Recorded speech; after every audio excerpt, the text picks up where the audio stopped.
እዚ አፎት ሚዲያ ጥዕና በልና ዝተፈላልዩ ቦታን ኩነታትን ኮይንኩም ትሕዝቶና ትከታተሉ ክብራንን ላይክ ሼር ሰብስክራይብ ምግባር ስለተከታተሉና ምስጋና ንዕዘዙ ናብ እዋናዊ ሓበሬታት ሰዓት ከነሰጋግረኩም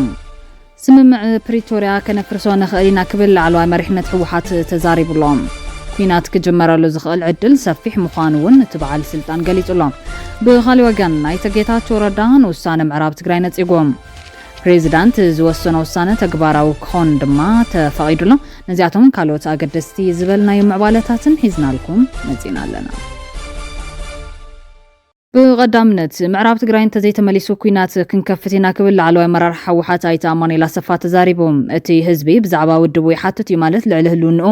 ንሓደ ውድብ ይጭነቕ ማለት ኣይኮነን ውልቀ መራርሒ ህወሓት ዝተዛረብዎ ንህወሓት ኣይውክልን ክብል ተሰሚዑሎም ኣብ እዋን ኩናት ትግራይ ካብ መረበቶም ተመዛቢሎም ንኣስታት 5 ዓመታት ኣብ ሕሱም ኩነታት ዝርከቡ ተመዛበልቲ ዞባ ምዕራብ ትግራይ ይኣክልና መረበትና ምሉስና በማል ብተደጋጋሚ ሰልፍታት ተቃውሞ ይካየዱሎ ብፍላይ ድሕሪ ውዕል ፕሪቶሪያ እቶም ተመዛበልቲ ኮንዶኾን ሎም ጽባሕ ንምለስ ዝብል ተስፋ ሰኒቖም ጸኒሖም እንተኾነ ግን እቲ ሰፊሕ ግዛት ዛጊድ ኣብ ኢድ ዕጡቃት ዝርከብ ኮይኖም እቶም ብማይ ተሽሓት ዝቑጸሩ ተመዛበልቲ መረበቶምን ንብረቶምን ሲኖም ፍቐዱ ዳሳት ኣደዳቑርን ፀሓይን ኮይኖም ይርከቦም ኣብ ነፍሲ ወከፍ መዕቆብ ተመዛበልቲ መዓልታዊ ካብ 6 ክሳብ 10 ሰባት ብሰንኪ ሕማምን ጥሜትን ከም ዝሞቱ ገለ ፀብፃባት ይሕብሮም ኣብ ፖለቲካዊ ቁርቆስ ዝጸንሑ መራሕቲ ህወሓት ጉዳይ ተመዛበልቲ ቀንዲ ዛዕባኦም ኣይገበሩን ተባሂሎም ብሰፊሑ ዝንቀፉ ኮይኖም ምስ መንግስቲ ፌደራል ክካሰሱ ተራእዮም እዮም ማዕኸን ዜና ቢቢሲ ኣብዚ ጉዳይ ዝን ምክትል ፕረዚደንት ጊዜያዊ ምሕዳር ትግራይ ምክትል ኣቦ ወንበር ህወሓትን ኣይተ ኣማኑኤል ኣሰፋ ዘራሪቦም ቢቢሲ ኣይተ ኣማኑኤል ኣሰፋ ፈላማይ ሕቶ ዘሰዓበሉ ኮይኑ ንኣስታት 5 ዓመታት ኣብ ዳስ ዝርከቡ ተመዛበልትን ኣብ መረበቶም ዘይተመለሱሉ ቀንዲ ምኽንያት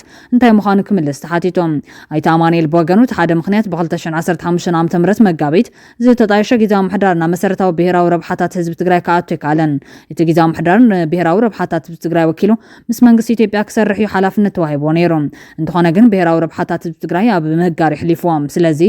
እዚ እቲ ሓደ ጸገም ነይሮም እቲ ካልኣይ ድማ ብወገን መንግስቲ ኢትዮጵያ ዘሎ ቅንዕና ዝጎደለ ካይዳ እዩ ኣብ ስምዕ ፕሪቶሪያን ሉዓላውነት ትግራይን ተመዛበልትን ስደተኛታትን ተጋሩ ዝምልከት ግልጽ ዝኾነ ሓላፍነት ተቐሚጡ እዩ እዚ ማለት ኣብ ትግራይ ወሪሮም ዘለዉ ሓይልታት ካብ ሰራዊት ምክልኻል ወጻእ ዘለዉ ካብ ትግራይ ከውፅኦም ብዘይ ኣገባብ ዝተተኸለ ምምሕዳር ከፍርስ ሓደሽቲ ሰፈርቲ ከውፅኦም ስለዚ ተመዛበልትን ተፈናቐልትን ኣብ ስደት ዘለዉ ወገናትና ድማ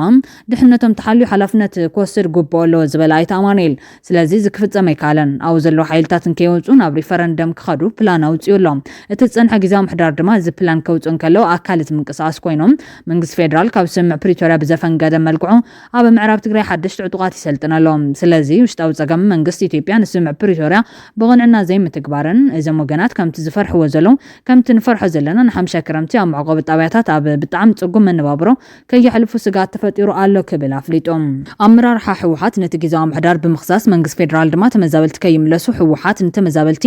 ጆሆ ሒዙ ይጣልዐሎም ኢሉ ይኸሰኩም እዮም እቲ ጊዜያዊ ምሕዳር ዝነበረ ኣካል እውን ብፍላይ ድማ ኣብቲ ንልዕሊ 60 መዓልትታት ዘካየድኩም ኣኼባ ውድብኩም ሓደ መዓልቲ ጉዳይ ተመዛበልቲ ኣልዒልኩም ከም ዘይትፈልጡ እዩ ዝኸሰኩም ላዕለዎት ኣመራርሓ ህወሓት ድማ ተመዛበልቲ ህወሓት ወይ ውድብ ከይተመለሰ ኣይንኸይድን እዮም ዝብሉ እናበልኩም ብተደጋጋሚ ክትገልጹ ተሰሚዕኹም ኢኹም እንታይ እዩ ድሌትኩም ዝብል ሕቶት ማዕኸን ዜና ቀፂሎም ኣይተ ኣማኑኤል ብምቕጻል መንግስቲ ኢትዮጵያ እቶም ዝወረሩ ሓይልታትን ከይወፁ ዕጥቅን ከይፈትሑ ሓደሽቲ ሰፈርትን ከይወፁ ድሕነት ናይቶም ከባቢን ከይተረጋገፀ ናብኡ ክምለስ እዩ ዝደልዮም ንሕና ድማ እዚ ድሕነት ተመዛበልትና ኣብ ሓደጋ ዘእትዩ ብተግባር እውን ኣብ ጸለምቲ ርኢናዮ ኢና ስለዚ ከምኡ ኣይኮነን ክኸውን ዘለዎ ክምለሱ እንተኾይኖም ኣብ ዘሎ ዕጡቃት ዕጥቆም ይፈትሑ ይወፁ ዝተጣየሹ ምሕዳራት ይፍረሱ እቶም ሓደሽቲ ሰፈርቲ እውን ይውፁ ስለዚ ድሕነቶም ተሓልዩ ይመለሱ ኢና ንብል ዘለና ስለዚ ነዚ ስለዘይተቐበሎ ህወሓት ከልኪልዎም ኢሉ ይዛረበሎም ብተመሳሳሊ ትቕድም ኢሉ ዝነበረ ናይ ጊዜያዊ ምሕዳር ኣመራርሓ እውን ነዚ ዘረባ ይደግመሎ ምክንያቱ ኣብ ጸለምቲ እዚኣ ገይርዋ ህዝብና ኣብ ሓደጋ ወዲቖም ዳግም ተፈናቒሉ እዩ ስለዚ ከምታ ናይ ጸለምቲ ከይትኸውን ኢሉ ስለዛምን እዚኣ ይብሉ ኣለዉ ንሕና ተመዛበልቲ ከይምለሱ ንገብር እንታይ ንምርካብ ክብል እዩ ብሕቶ መሊሱ ዘሎ ኣቦ ወንበር ዶክተር ደብረጽዮን ገብረ ሚካኤል ሓላፊት ቤት ጽሕፈት ህወሓት ፈትለወርቅ ተመዛበልትና ውድብና ተዘይተመሊሳ ኣይንምለስን ምባሎም እንታይ ምዃኑ ከነፅር ኣይተ ኣማኑኤል ሓቲቶም ንሱ ስዒቡቶም ዝበሉ ሰባት እንታይ ክብሉ ከም ዝደለዩ ነቶም ከምኡ ዝበሉ ሰባት ንዖም ምሕታት እዮም ንዓይ ዝምልከተኒ ኣይኮነን ድሕሪ ምባል ኣብ መድረኻት ዝተዘረበ ናይ ኣመራርሓ ዘረባታት ዘይኮነስ ኣነ ናይቲ ውድብ ቅዋም ዝዛረበ ኣለኹ ግና ምስ ተመዛበልትና ዝግበሩ ዝተፈላለዩ መድረኻት ናይቲ ውድብ ኩነታት ኣብ ምንታይ ኣሎ ዝብል ካብ ተመዛበልቲ ይለዓል እዮም እቲ ተመዛባሊ እውን ብዛዕባ ናይ ህወሓት ኩነታት ይሻቕሎ እዩ ተመዛባሊ ናይ ህወሓት ኩነታት ዘሻቕሎ ኣብ ከምዚ ዓይነት ናብራ እናሃለዎ መሪሕ ውድብ ዝበሃል ዓብዪ ውድብ ከይፈርስ እሞ እቲ ኩነታት ከይኸፍዮም ህዝቢ ትግራይ ሙሉእ መስዋዕቲ ከፊሉ ዘጥረዮ ውድብ እንዲዚ እቲ ተመዛባሊ እውን ልክዓም ካልኦት ከባቢታት ሕወሓት ኣብ ምንታይ ኩነታት ከም ዘሎ የጨንቆ ክብል ሓቢሮም እቲ ተመዛባሊ ንኣስታት 5 ዓመታት ካብ ዘሕልፎ ዘሎ ሕሰም ብሓቂ ህላወ ናይ ሓደ ውድብ ወይ ህላወ ናይ ሕወሓት ድዩ ዘሻሎ ዝብል ሕቶ ቀሪቦም መልሲ ክህብ ዝተሓተተ ኣይታ ማንኤል ድማ ኣነ ከም ይወልኹን እቲ ህዝቢ ብዛዕባ ውድብ ይሓትት እዩ ማለት ልዕሊ ህልውንኡ ንሓደ ውድብ ይጭንቕ ማለት ኣይኮነን እቲ ላዕሎት ኣመራርሓ ዝገልጽዎ ንዓቶም ሕተት እዮም ኢለከለኹም እቲ ኣነ ዝብለክ ዘለኹ ግና ተመዛበልቲ ልዕሊ ኩሉ ብዛዕባ ህልውኖም ብዛዕባ ድሕነቶም ብዛዕባ ህልውናን ድሕነትን ህዝቢ ትግራይ ብዛዕባ ላዕላውነት ትግራይን ብዛዕባ ስምዕ ፕሪቶርያን ሰላምን ይጭነቑ ይሓስቦም ምዝ ብተወሳኺ ድማ ፖለቲካዊ ኩነታት ትግራይ ኣዕርዩ ስለ ዘጨንቖም ብዛዕባ ውድብ ሕወሓት እውን ሕቶታት የልዕሎም ሕዚ ናብ መራርሓ ጊዜያዊ ምሕዳር ብምምጻ ምክትል ፕሬዝደንት እቲ ጊዜያዊ ምሕዳር ኮይኑ ዝተሸማ ኣይታ ማንኤል ወሲኾም ናብቲ ጊዜያዊ ምሕዳር ካብ እትመጽእ ጉዳይ ተመዛበልቲ ንምፍታሕ እቲ ስራሕ እንኮ ስምዕ ፕሪቶርያ መሰረት ጌርካ ምስ መንግስቲ ኢትዮጵያን ማሕበረሰብ ዓለምን ምስራሕ ምስ ህዝብኻ ምስራሕ ካብኡ ዘለዉ ስትራቴጂካዊ ዓቕምታት ነዚ ጉዳይ ዝምልከቶም ኣካላት ሕወሓት ሰራዊት ትግራይ ጊዜያዊ ምሕዳርን እዮም ነዚ ጉዳይ እዚ ዝለዓለ ሓላፍነት ዝወስዶም ነቲ ሰላም ማእኸል ጌርና ንሰርሕ ኣለና ተመዛበልትን ዘልዕልዎ ሕቶ ድማ ከም ጊዜያዊ ምሕዳር ንዑ ደግፍና ንዑ መሰረት ጌርና ድማ ንሰርሕ ብመሰረት ስምዕ ፕሪቶርያ ፓነል ሕብረት ኣፍሪካ ኣይተኣከበን ብተደጋጋሚ ጻውዒት ቀሪብሉ ብተደጋጋሚ ካብ ትግራይ ደብዳቤታት ተጻሒፉሉ ግን ኣይተኣከበን ምስ መንግስቲ ኢትዮጵያ ብዘለዉ ክልታዊ ርክባት ግን ጊዜያዊ ምሕዳር ነቲ ጉዳይ ይልዕሎ እዩ ተመዛበልትን ኣብ መረበቶም ንክምለሱ ድማ ይሓትት እዩ ኢሎም ተመዛበልቲ ክሳብ ትናትና ናብ ምዕራብን ካልእ ከባቢታትን ኣብፅሑና እሞ ናይ ባዕልና ውሳነ ክንውስን ዝብል ሕቶታት የልዕሉ ኣብ ዘለውሉ ኩነታት ግድን ብጽሒት ሕወሓት ተሓቲቱ ዝመለሰ ኣይታ ማንኤል እቶም ተመዛበልቲ ዘለውዎ ህይወት ሲኦል እዩ ስለዚ ተመዛባሊ ብጣዕሚ ተማሪሩ ብጣዕሚ ከፊዎ መማረፂ ሲኑ ዝገበሩ ይግበሩ ዓይነት ሕቶታት ካብ ውሕድ ዘይኮነስ ካብ ብዙሕ ሰብ ይለዓል እዮም ስኡልና ክንከይድና ማለት እኮ መስዋዕት ክንከፍል ኢና እዩ እኮ ዝብለና ዘሎ እምበር ናበይ ክኸይድ ሕርሹ ገዛውቱ ስርሕቱ ተሓይዙ እዩ ስለዚ ከይድና ከነልቅቖም ኢና እዩ ዝብል ዘሎ እምበር ሰተቲልና ኣቲና እቲ ቦታ ክህቡና እዮም ኣይኮነን ዝብል ዘሎ እቲ ተመዛባሊ ክምለስ እንተኮይኑ ድሕነቱ ብዝተሓለወ መንገዲ እዩ ክኸውን ዘሎ ከመይ ጌርና ስኡልና ክንሰዶም ኣብ ዝሓለፈ ይፈተን ተባሂሉ ናብ ጸለምቲ ተሰዲዶም እኮ ጆኖሳይድ ዝፈጸሙሉ ኣብኡ ጸኒሖም ከቢድ ግፍዒ ተፈጺምዎም ተመሊሶም እዮም ተፈናቒሎም ናይ ሕወሓት ምሕዳር ጉዳይ ኣይኮነን እዚ ጉዳይ እዚ ብዛዕባ እቶም ኣብ ዘለዉ ዕጡቃት እየ ዘውግዕ ዘለኹም እቶም ኣብ ዘለዉ ምምሕዳራት ኣይኮኑ እንዲኦም ነቲ ህዝቢ ኢዱን እግሩን ኣሲሮም ናብ ተከዘ ዘእተዎም እቶም ኣብ ዘለዉ ሰባት ኣይኮኑ እንዲኦም ገዝኡ ሕርሾን ናይ ቢዝነስ ስራሕቱን ወሪሮሞ ዘለዎም እዚ ጉዳይ እዚ ከቢድ እዩ ተመዛባሊ ንስኻትኩም ዝገበርኩም ጌርኩም መልሱና ሓላፍነት ውሰዱ መንግስቲ ኢኹም እዩ እኮ ዝብለና ዘሎ ክሳብ ሕዚ ዝተኸደ ክያዶታት ን5 ዓመታት ዝኣክል ንተመዛበልቲ ናብ መረበቶም ክምልስ ኣይከኣለን ኣይተመለሱን ተመዛበልቲ ኣብ ጸገም ኣለዉ ንሪኦ ዘለና ጸገም እዩ ናይ ህዝቢ ትግራይ ጸገም እዩ ናትና ጸገም እዩ ዘሎ መማረፂ ክልተ እዩ እቲ ሓደ ምስ መንግስቲ ኢትዮጵያ ተቀራሪብካ ኩሎም ናይ ሰላም መንገድታት ምጽንቃቅ እዩ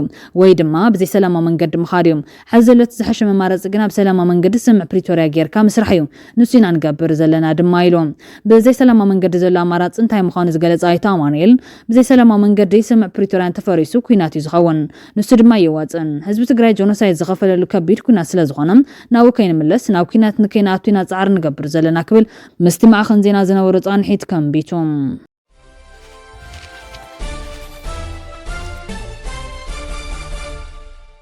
ኣይተ ጌታቸው ረዳ ኣብ ጉዳይ ወልቃይት ምላሽ ሂቦም ኣይተ ጌታቸው ረዳ ኢልዎ ዝተባሃሉ ሓበሬታታት ድማ ጌጋይ ክብል መልሲ ሂቦም ኣብ ወልቃይት ይኹን ኣብ ጸገዴን ኣይመነት ጉዳይ ኣሎ ኢለ ኣይኣምንን ቁጠባዊ ተረባሕነት ጸገም ግን ኣሎ ክብል ኣይተ ጌታቸው ረዳ ገሊጾም ኣይተ ጌታቸው ረዳን ኣዲስ ስታንዳርድ ኣብ ዝሃቦ ሓበሬታ ኣብ ወልቃይት ይኹን ኣብ ጸገዴን ኣይመነት ጉዳይ ኣሎ ኢለ ኣይኣምንን እየ ድሕር ምባልን ቁጠባዊ ረብሓ ዝምልከት ጉዳይ ግን ከም ዘሎ ፈልጥ ኢሎም ትማሊ 16 ሰነ 2017 ዓ.ም ኣብ ሕመራ ዝተኻየደ ዘተስዒቡ ኮርፖሬሽን ሚድያ ኣምሓራም ነቲ ኣማኻሪ ቀዳማይ ሚኒስትር ጉዳያት ምዕራብ ኣፍሪካ ኣይተ ጌታቸው ረዳ ጉዳይ መንነት ህዝቢ ወልቃይት ጸገዴ ግቡእ ኢልና ንኣምን ክብል ነቲ ዝወፅእ ጸብጻብ ነጺግዎ እዮም ሎም 17 ሰነ 2017 ዓ.ም ኣዲስ ስታንዳርድ ናይተ ጌታቸው ብዛዕባ እቲ ጉዳይ ምስሓተቶ ካብቲ ዝተዛተናሉ ዝተባሃለን ዓውዲ ዝወፅእ ጸብጻብ ኢሎም ኣብቲ መድረኽ ኣብ ወልቃይት ይኹን ጸገዴ ናይ መንነት ጉዳይ ኣሎ ኢለ ኣይኣምንን ናይ ቁጠባ ጥቕሚ ጉዳይ ከም ዘሎ ፈልጥ እየ ይኹን እምበር እምነተይ ከም ዘሎ ኮይኑ ናይ መንነት ሕቶ ኣሎ ኢልኩም እንተኣሚንኩም ሽዑ ዝኾነ ጉዳይ እንተሃልዩ ብሰላምን ብሕጋውን መንገዲ ክፍታሕ ኣሎ ከም ዝበለ ደጊሙ ኣረጋጊጾም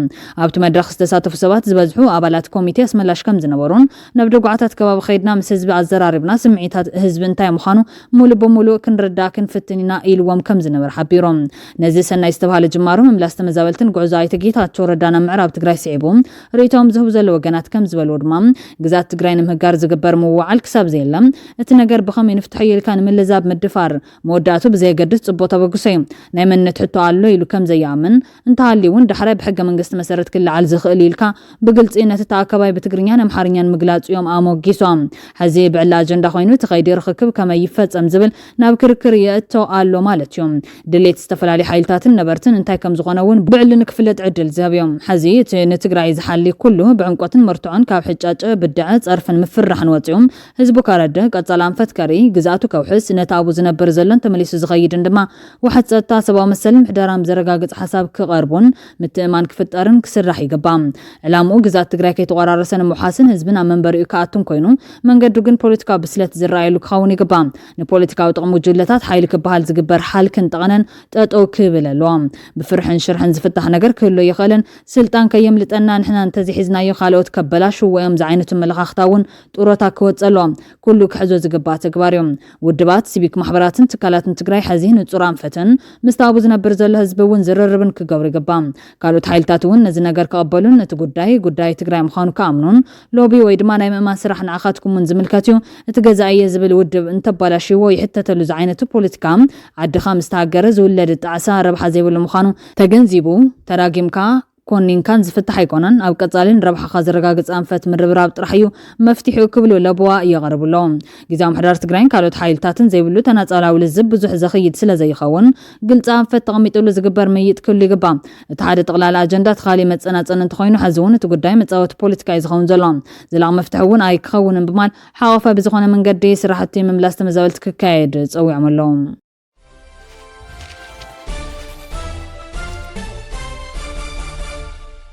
لعلواي بيت فرد أمريكا محدار بريزيدنت دونالد ترامب سدتنياتات كاب عدم وزاين أو كالوت هاجرات مبرار داق ما يكجمر من قد خفيت لهم اتهم ديانو شدش بسلسة دمت بلجانتين سدتنياتات دحر مبرار كقات ممزقل حادقاتات نكردو ترقم زلو عدل كوهابو مالو زبل بتحطواي بيت فرد زغرب وسانة وودو غيراموا سلسة ليفرا لاوين ديانو نتب بيت فرد استوهابو بسانة حق قالبو نتزاقزمي بموال طعامهم قلتهم تقوداي كاب ماينمار دو سودان كوبا مكسيكو لاوسن بيتنا من زمت شوعات سدتنياتات زت على الكوينو أبو جنبت نابدو السودان تخيل الله بستوالت نفاري تواريرم من محدار ترامب توم سدتنياتات كاب زخف زباس مخانم قاليتهم أبو بوستن زسرح دانيا براين ميرفي اتم برار كاب ميازيازو تحقي كم استحسا قاليتهم تحقي سدتنياتات ولاون كالو تحقاوي يقباياتاتهم درون تزي تعوتم نال سالسي هاقرات انت تلايخون كساغي ويكوتالي يخول انتغينهم كزارو كخولو لوميبل ديانو سونيا سوتو مايور إيلانا كاغان كيتانجي براون جاكسونن نتي بابز حدم زي تفرم وسنه